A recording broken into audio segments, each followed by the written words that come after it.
حاضرین مجلس صحابہ سیریز میں اب تمام کا دل کی گہرائیوں سے ہم استقبال کرنے جا رہے ہیں۔ بات ہماری چل رہی تھی ابو بکر صدیق رضی اللہ تعالی عنہ کے بارے میں۔ اللہ کے رسول صلی اللہ علیہ وسلم کے دنیا میں سب سے زیادہ چہیتے اگر کوئی تھے تو وہ ابو بکر صدیق رضی اللہ تعالی عنہ تھے۔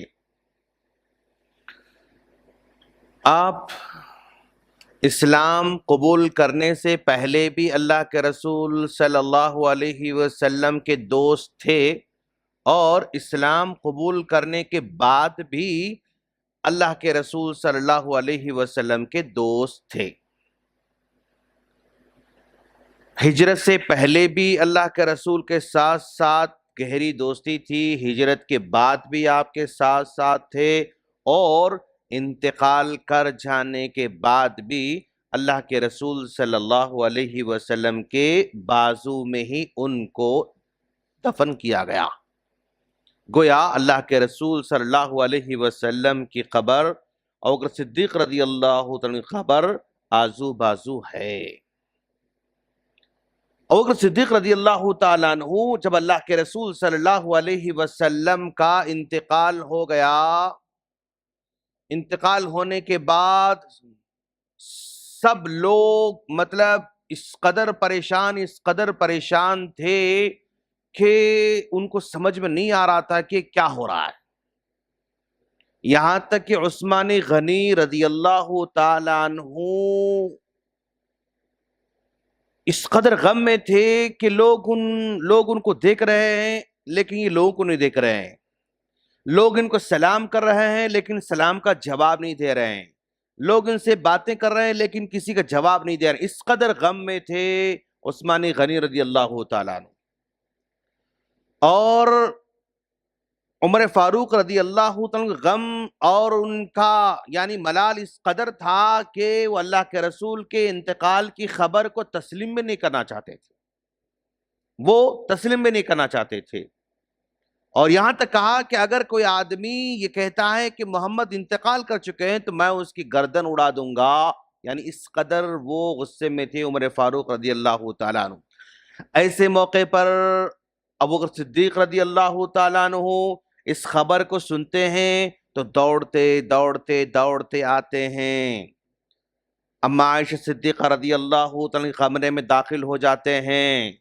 آپ کی لاش لیٹی ہوئی ہے اور دھاری دار چادر اڑائی گئی ہے، تو آپ سب سے پہلے چہرے سے چادر ہٹاتے ہیں اور آپ کی پیشانی کو بوسہ دیتے ہیں، اور پھر باہر نکل کر جاتے ہیں کہ دیکھا عمر فاروق رضی اللہ تعالیٰ کہہ رہے ہیں کہ اگر کوئی کہہ رہا ہے کہ محمد انتقال کر چکے ہیں تو میں اس گردن اڑا دوں گا۔ تو آپ نے لوگوں سے کہا جو کوئی آدمی محمد کی بات کرتا تھا وہ سمجھے کہ محمد انتقال کر چکے ہیں، اور جو اللہ کی بات کرنے والا ہے وہ یہ سمجھتا ہے کہ اللہ ہی زندہ رہنے والا ہے اور باقی سب کو موت آنے والی ہے۔ یہ سمجھانا چاہ رہے ہیں کہ بھائی محمد بندے ہیں یا اللہ ہیں؟ اگر کوئی بندے تسلیم کرتا ہے تو بندہ تو انتقال کر جاتا ہے، اگر کوئی محمد کو اللہ مانتا ہے تو پھر وہ اللہ ہمیشہ زندہ رہنے والا ہے۔ تو ابو بکر صدیق نے واضح کر دیا کہ آپ بندے ہیں، انسان ہیں، انتقال کرنے والے ہیں، اگر کوئی ان کو اللہ ماننے والا ہے تو یاد رکھو اللہ ہمیشہ زندہ رہنے والا ہے۔ اس کے بعد ابھی تدفین مکمل ہوئی بھی نہیں، ایک جگہ سقیفہ بنو ساعدہ کہتے ہیں اس کو۔ سقیفہ بنو ساعدہ ہر گاؤں میں ایک چبوترا ہوتا ہے، اس چبوترے پر لوگ جنرلی آ کر بیٹھ کر باتیں کرتے رہتے ہیں، اور وہ چبوترا کبھی جھاڑ کے نیچے ہوتا ہے گاؤں کے ماحول کے حساب سے۔ بھئی گاؤں کے اندر ایک بڑا چورستہ ہے اور اس میں ایک بڑا جھاڑ ہے، اور وہ جھاڑ کے نیچے چھاؤں میں ایک چبوترا ہے، لوگ اس کے نیچے بیٹھ کر باتیں کرتے رہتے ہیں اور اپنے مشورے کرتے رہتے ہیں۔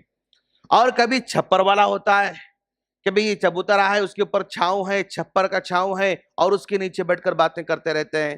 تو سقیفہ یہ بنو ساعدہ ایک وہ محلے کا نام ہے، اس محلے میں ایک چبوترا ہے، اس کو بولتے ہیں سقیفہ۔ وہ چبوترے پر انصار وہاں پر جمع ہوئے ہیں، اور انصار جمع ہو کر وہ سوچ رہے ہیں کہ بھئی اب جو ہے کس کو امیر بنایا جائے. اللہ کے رسول صلی اللہ علیہ وسلم کی میت ابھی گھر میں ہے، ابھی تدفین نہیں ہوئی. تدفین ہونے سے پہلے انصار کے لوگ یہاں پر جمع ہوئے ہیں اور یہ سوچ رہے ہیں کہ بھئی اب ہم میں کوئی امیر ہونا چاہیے، کسی کو امیر بنانا چاہیے. ابوبکر صدیق کو جب یہ خبر چلی، عمر فاروق کو جب خبر چلی تو دوڑتے چبوتر کے پاس آئے. آ کر دیکھا کہ لوگ کیا کر رہے ہیں. لوگ جو ہے سب کے سب امیر کے بارے میں ڈسکس کر رہے ہیں. اور آنے کے بعد انصار کے صحابی نے کہا کہ دیکھو بھئی اللہ کے رسول ہم کو بہت چاہتے تھے، اللہ کے رسول ہم کو بہت چاہتے تھے اور ہم سے بہت محبت کرتے تھے، اسی لیے مکہ چھوڑ کر مدینہ آئے. اور اللہ کے رسول جب آئے تو ہم نے بے شمار قربانیاں بھی دی، اپنی سب کچھ ہم نے جو ہے قربان کیا. اب بہتر ہے کہ ہم میں کا امیر ہونا چاہیے، اور اگر آپ لوگوں میں سے کوئی امیر ہوتا ہے تو بھی چل سکتا ہے. ایک امیر انصار میں سے ہوگا اور ایک امیر مہاجرین میں سے ہوگا. اس طرح کی بات کہی انصار کے لوگوں میں سے. تو یہاں پر ذرا اختلاف ہوتے ہوئے نظر آ رہا ہے کہ بھی ایک امیر انصار سے، ایک امیر مہاجرین سے. اگر دو امیر ہوں گے تو پھر اختلاف ہو سکتا ہے، دو امیر ایک ساتھ ہو جائیں گے تو اختلاف ہو سکتا ہے. تو ابوبکر صدیق رضی اللہ تعالیٰ عنہ کھڑے ہو جاتے ہیں اور وہ کہتے ہیں کہ میں نے دیکھو بھئی یہاں پر اختلاف ہو رہا ہے، انصار میں سے امیر ہوں گے یا مہاجرین میں سے جو ہے امیر ہوں گے.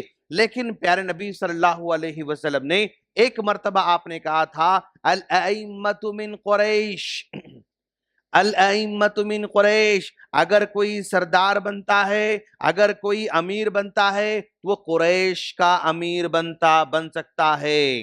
قبیلہ قریش کا آدمی امیر بن سکتا ہے. جیسے ہی ابوبکر صدیق رضی اللہ تعالیٰ عنہ نے اس اختلاف کے موقع پر نبی صلی اللہ علیہ وسلم حدیث سنائی تو سب لوگوں نے کہا اچھا جب نبی کی حدیث ہے تو خلاص ہم لوگ، انصار نے کہا ہم لوگ امیر کے جو ہے دعوے سے دستبردار ہوتے ہیں، ہم لوگ امیر نہیں بن سکتے. کیوں؟ انصار یعنی قریش مہاجرین میں سے ہے، انصار میں سے نہیں ہے. اب ابوبکر صدیق رضی اللہ عنہ کھڑے ہو گئے، کھڑے ہو کر کہا کہ دیکھو میں عمر کو جو ہے بنانا چاہتا ہوں، ان کو بنانا چاہتا ہوں، آپ لوگ ان میں سے جس کو چاہو تم لوگ اپنا امیر بنا لو. ابوبکر صدیق رضی اللہ عنہ آگے بڑھ کر خود نہیں کہا کہ میں امیر بننا چاہتا ہوں، بلکہ آپ نے دوسروں کو نامنیٹ کر دیا. میں عمر فاروق کو اور ایک صحابی کو میں نامنیٹ کرتا ہوں، ان میں سے آپ لوگ جس کو چاہو امیر بنا لو. تو آپ نے آگے بڑھ کر دوسروں کو امیر بنانے کی پیشکش کی اور بیٹھ گئے کہ تین لوگ ہیں اور آپ لوگ آپس میں مشورے سے امیر بنا لو کہ تم کس کو امیر بننا چاہتے ہیں. اس کو بولتے ہیں شورا، شورائی انداز، ہاں شورائی کمیٹی کہتے ہیں. تو جب بیٹھ گئے تو عمر فاروق رضی اللہ عنہ نے دیکھا کہ بھئی مجھے امیر بنانا چاہتے ہیں ابوبکر صدیق رضی اللہ تعالیٰ عنہ. آپ فوراً کھڑے ہو گئے اور کھڑے ہو کر ابوبکر صدیق رضی اللہ عنہ کے ہاتھ پر ہاتھ رکھ کر کہا کیا ہے ابو بکر، آپ سے بڑھ کر ہم میں کوئی اچھا نہیں ہو سکتا، ہم آپ کو امیر بنانا چاہتے ہیں.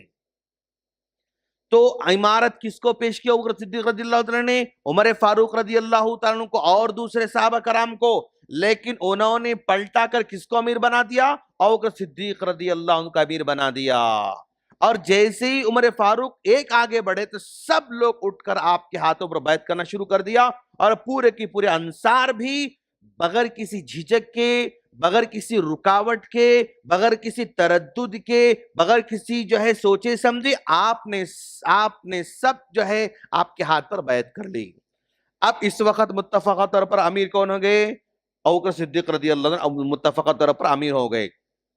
اب امیر ہونے کے بعد چلو پھر ٹھیک ہے، اس کے بعد تدفین کا مرحلہ ہو گیا.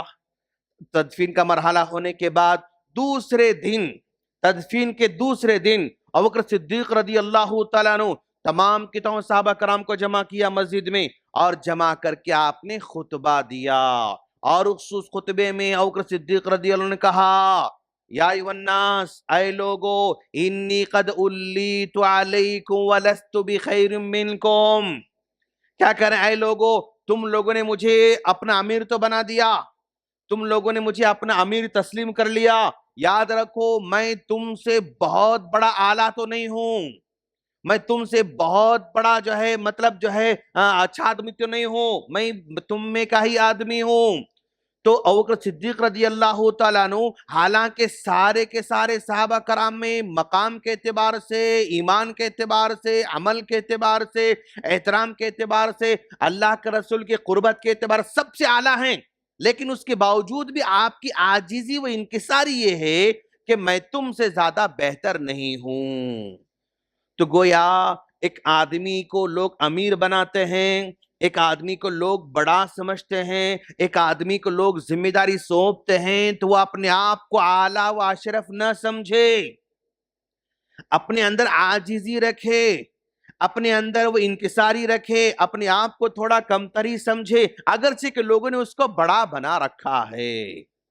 پھر انہوں نے کہا فَإِنْ أَحْسَنْتُ فَأَعِينُونِي، دیکھو بھائی تم لوگوں نے مجھے امیر تو بنایا ہے، میں جب اچھے کام کرتا رہوں گا آپ لوگ میرا ساتھ دیتے رہیں گے، اگر میں اچھا کام کروں گا تو آپ میرا ساتھ دیتے رہیں گے۔ وَإِنْ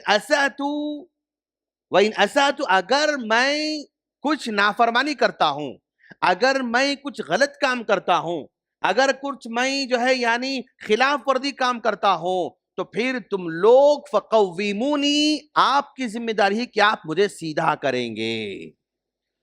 ایک امیر سب سے پہلا جو شورائی انداز میں امیر بنتا ہے وہ کہہ رہا ہے کہ میں جب تک اچھے کام کروں گا تم لوگ میرا ساتھ دینا، اگر میں غلط کام کروں تو تم لوگ مجھے سیدھا کرنا۔ اور پھر کہہ رہے ہیں ان الضعیف فیکم عندی قوی حتی ارد الیہ حقہ انشاءاللہ، تم میں کا کوئی آدمی ایک کمزور ہوگا، ایکس کمزور ہوگا، غریب ہوگا، مسکین ہوگا، اور اس غریب ہونے کی وجہ سے لوگ اس کے حقوق کو مارتے رہیں گے، اس پر ناجائز ظلم کرتے رہیں گے۔ اگر ایسا کوئی مسکین تم میں ہے جس کا لوگ حق مار رہے ہیں، الضعیف فیکم عندی قوی، وہ میرے پاس بہت ہی طاقتور ہے، میں اس پر جتنا ظلم ہوا تھا، جتنے اس کے حقوق کو مارا تھا، واپس اس کو میں لوٹانے والا ہوں۔ تم میں کا کوئی مسکین آدمی ہے، غریب آدمی ہے، اس پر ظلم ہو رہا ہے، اس کے حقوق کو لوگ لوٹ رہے ہیں، مار رہے ہیں، تو یاد رکھو وہ ریئل میں میرے پاس کمزور نہیں، وہی طاقتور ہے، میں اس کے سارے حقوق کو واپس لوٹانے والا ہوں، اگرچہ کہ اس کے حقوق کو مارنے والا کتنا بھی طاقتور ہو کیوں نہ۔ وَالْقَوِيُّ فِيكُمْ عِنْدِي ضَعِيفٌ حَتَّى آخُذَ الْحَقَّ مِنْهُ، اگر تم میں کا کوئی بہت سٹرونگ آدمی ہے، بہت طاقتور آدمی ہے، بہت مالدار آدمی ہے، اگر وہ دوسروں کے حق کو مار رہا ہے تو وہ میرے پاس بہت کمزور ہے، اس کے سارے حقوق واپس یعنی اس کو دلانے والا ہوں، میں اس سے حقوق کو چھیننے والا ہوں اور غریبوں کو دینے والا ہوں جس سے حق مارا گیا تھا۔ تو غریب کمزور نہ سمجھے میرے پاس، وہ طاقتوری میرے پاس ہے، کیوں؟ اس کا حق میں دلانے والا ہوں۔ اور طاقتور نہ سمجھے وہ کمزور ہے میرے پاس، کیوں؟ وہ کسی کا حق میرے پاس نہیں مار سکتا، اگر وہ مارے تو اس کا حق لوں گا اور واپس لوٹاؤں گا۔ فَإِنْ أَطَعْتُ اللَّهَ وَرَسُولَهُ أَطِيعُونِي، میں جب تک اللہ کی بات مانتا رہوں گا، نبی کی بات مانتا رہوں گا، میں جب تک اللہ کی اطاعت، نبی کی اطاعت کرتا رہوں گا، تب تک فَأَطِيعُونِي، تم لوگ میری اطاعت کرتے رہو۔ فَإِنْ أَسَأْتُ اللَّهَ وَرَسُولَهُ، جس دن میں اللہ کی نافرمانی کیا، نبی کی نافرمانی کیا، فَلَا طَاعَةَ عَلَيْكُمْ، تم لوگ میری اطاعت نہیں کرو گے۔ یعنی اس قدر اعلیٰ خطبہ آپ نے دیا، لوگوں نے آپ کو امیر بنایا، لوگوں نے آپ کو ذمہ دار بنایا، تو ذمہ دار کے کیا کیا ریسپانسبلٹیز ہوتے ہیں آپ وہ سمجھا رہے ہیں۔ تو بھائی یہ ذمہ داری لیڈر کی ہو سکتی ہے، آج اگر لوگ کسی کو لیڈر بنا رہے ہیں، ووٹ دے کر لیڈر بنا رہے ہیں، تو یہ نہ سمجھے کہ میں سپریم پاور ہوں، میں سپر پاور ہوں، میں جو چاہے کر سکتا ہوں، میں جس کو چاہے قبضہ کر سکتا ہوں، میں جس کو چاہے مار سکتا ہوں، میں جو چاہے میں کر سکتا ہوں۔ نو، آپ ایسا نہیں کر سکتے۔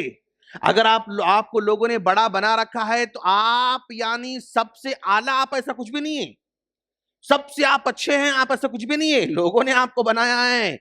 حالانکہ ابو بکر صدیق سب سے اعلیٰ تھے، لیکن پھر بھی کہہ رہے ہیں میں تم سے اچھا نہیں ہوں، تم سے بہتر نہیں ہوں۔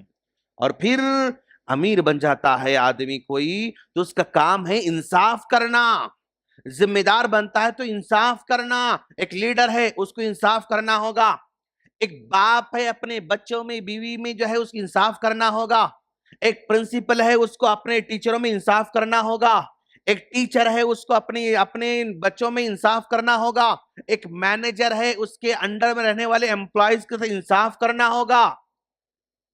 یعنی جس کو بھی اللہ ذمہ دار بناتا ہے، لیڈر کی شکل میں، باپ کی شکل میں، پرنسپل کی شکل میں، مینیجر کی شکل میں، ایک دکان کے مالک کی شکل میں، ہوٹل کے مالک کی شکل میں، فیکٹری کے مالک کی شکل میں، جس کی شکل میں بھی اللہ تم کو ذمہ دار بنا رہا ہے نا، وہاں پر ہمیں اپنی ریسپانسبلٹی کو انصاف کے ساتھ انجام دینا ہے، اور وہ صحیح بات بولتا ہے اس کی اطاعت ضرور کرنا ہے، اگر وہ نافرمانی کی بات بولتا ہے، بے انصافی کی بات بولتا ہے، وہاں پر اس کی اطاعت لازم نہیں ہے، اس کی اطاعت ضروری نہیں ہے۔